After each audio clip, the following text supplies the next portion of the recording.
tukion ang sugilanon sa usa ka retirado nga lalaki. Kini ang sugilanon ni Mowape nga nagauluhan. Pag-alagad sa Dios sa tibuok kinabuhi.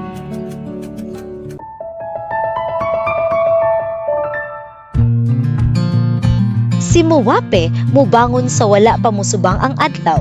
Bisan 77 na siya, maura gihapon ang iyang ginabuhat. Muluhod kada kadlawon usa ka hilom nga pag-ampo dayon diretso sa iyang lamesa.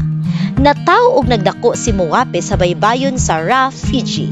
Ang iyang amahan usa ka pastor nga nagtudlo kaniya sa pagpamukot sa pagpangisda, paglimpyo sa simbahan ug pag-alagad sa tanang tawo.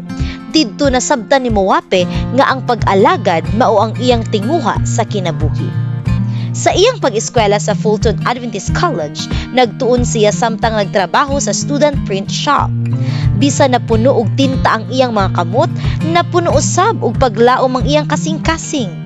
Usa ka Biyernes, miluhod siya sa pulpito ug nangayo sa Dios og asawa nga mahigugmaon og andam moalagad.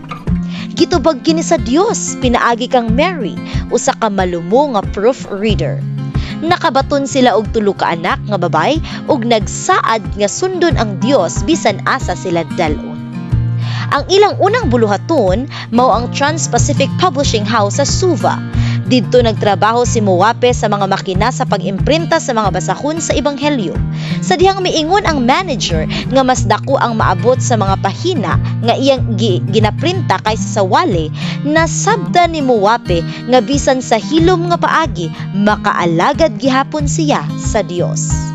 Sulod sa siyam ka tuig, nagkadako ang iyang responsibilidad hangtod na himong machinist, foreman ug finance officer.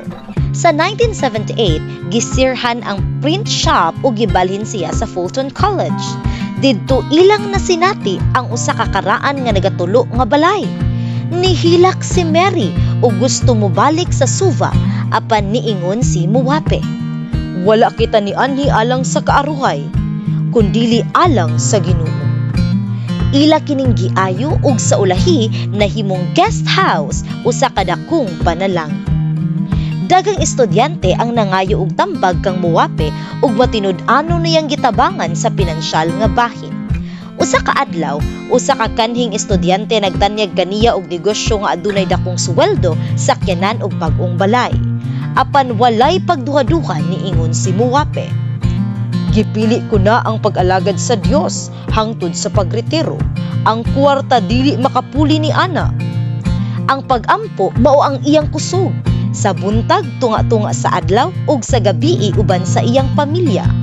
Human sa 52 ka tuig nga pag-alagad, niretiro si Mowape nga malinawon ug malipayon, gilibutan sa iyang asawa, mga anak ug mga apo.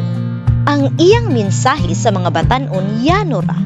Saligi ang Ginoo sa tibuok mong kasing-kasing. Proverbio 3:5 ngadto sa 6.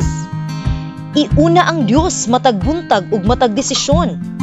Bisan magsugod ka sa karaang balay o sa saba nga printahan, siya ang magdala kanimo sa hustong dalan. Ingon ni Mowape. Ang 13th Sabbath offering sa unang quarter sa tuig 2000 nakatabang sa pagpalapad sa librarya sa Fulton Adventist College.